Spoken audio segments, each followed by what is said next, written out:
tarde, pessoal. Eu acabei de colocar na mesa, na verdade eu acabei de imprimir e plastificar a versão 2, né, do jogo Alpaba, não sei se é essa a pronúncia. Isso aqui é um termo tupi-guarani, ele significa pátria ou terra de origem, que o Alexandre Camargo disponibilizou lá no grupo Print and Play Brasil. Esse jogo eu já estou acompanhando desde o início do desenvolvimento, porque ele me chamou muita atenção.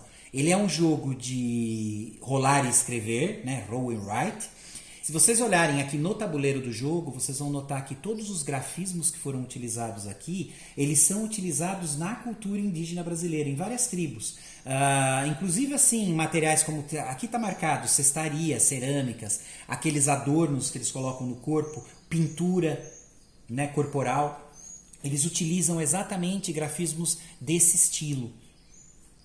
E isso é muito legal. Eu nunca tinha visto sendo apresentado num jogo Roll and Write dessa forma. Aqui, pessoal, eu vou ler a introdução do jogo. Foi feita pelo próprio autor, que eu acho que é a melhor forma de apresentar do que se trata.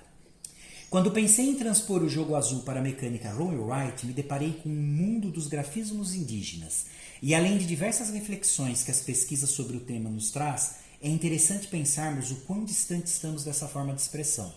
Os grafismos indígenas são todas as artes gráficas aplicadas à cultura dos povos indígenas, sendo uma maneira de representar ideias, pensamentos, vivências e experiências através de linhas e padrões geralmente geométricos.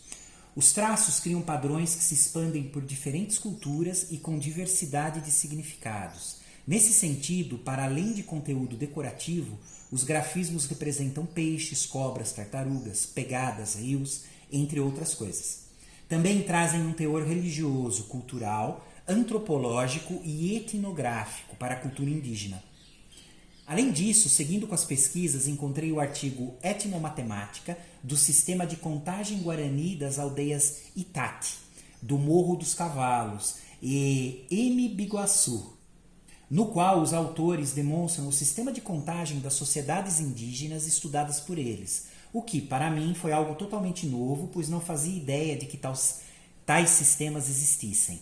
Aqui, pessoal, só pulando um pouquinho a leitura, se vocês olharem no tabuleiro, além dos grafismos aqui indígenas, a gente tem a contagem deles aqui também como uma trilha de marcação, tanto para penalidade quanto para pontuação normal. No meio vocês vão ver que tem os desenhos. Esses desenhos, esses ícones, são os que representam a contagem no contexto indígena. Ainda para a criação dos poucos termos utilizados nos jogos, me apoiei no pequeno vocabulário tupi-português de 1951.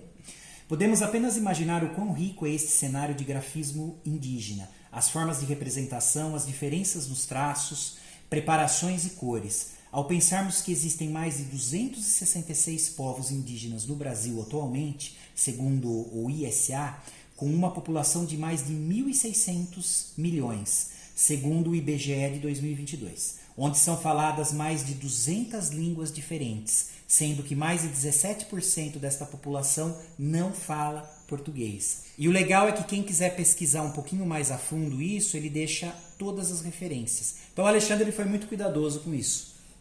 E o legal é que agora a gente tem uma experiência de jogo muito próxima a quem joga o board game azul, porém compactado, né, e reinterpretado no formato print and play. Então isso é bem legal e o print and play gratuito, né? Isso é melhor ainda. E lógico, baseado na cultura indígena brasileira, que convenhamos, a gente estuda muito pouco disso, né? A maior parte das pessoas tem o mínimo de contato com a cultura indígena daqui. O que é uma pena, porque ela é muito rica. Bom, pessoal, isso foi a introdução. Eu vou abrir aqui o tabuleiro. Na verdade, o tabuleiro seria basicamente isso. Deixa eu arrumar aqui para a gravação. E essa pequena parte aqui em cima, que vai ser onde a gente vai alocar os dados. O resto são instruções.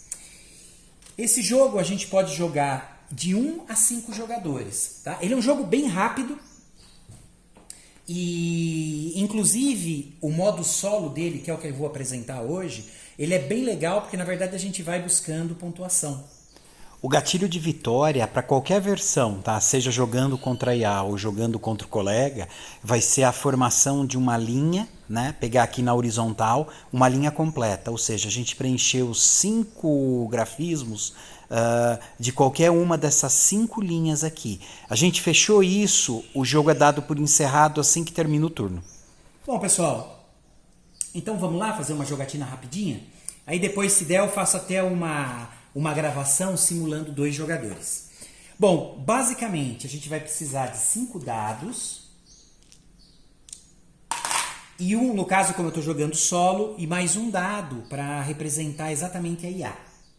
Aqui no caso, pessoal, toda vez que a gente aloca um desses grafismos, como é um roll right, a gente pode simplesmente marcar com um xizinho esses quadradinhos que estão aqui no canto esquerdo de cada grafismo.